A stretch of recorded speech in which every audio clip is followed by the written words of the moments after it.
நோன்பில் கோபம் வந்தால் என்ன செய்ய வேண்டும் என்று தெரியுமா? நோன்பு இருக்கும்போது சில நேரங்களில் கோபம் வருவது இயல்புதான்.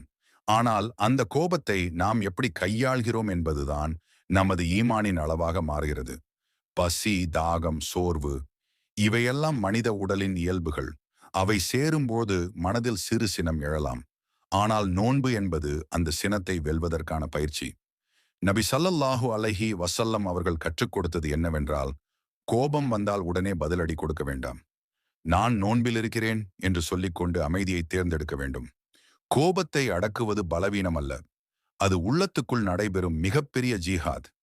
தன்னை கட்டுப்படுத்தும் மனிதரே உண்மையான வலிமையானவர். நோன்பு நமக்கு உணவை குறைக்க மட்டுமல்ல, நமது அகந்தையை குறைக்கவும் வருகிறது. கோபம் குறையும் போது இதயம் சுத்தமாகிறது. கோபம் வந்தால் அந்த இடத்தை விட்டு விலகுங்கள். அமைதியாக அமருங்கள். அல்லாஹ்வை நினையுங்கள். நோன்பு என்பது பசியின் சோதனை அல்ல. அது பொறுமையின் உயர்வு. கோபத்தை வென்றால் நோன்பின் உண்மையான அர்த்தத்தை அடைந்து விட்டோம். அல்லாஹ் நம் அனைவருக்கும் பொறுமை தருவானாக. ஆமீன்.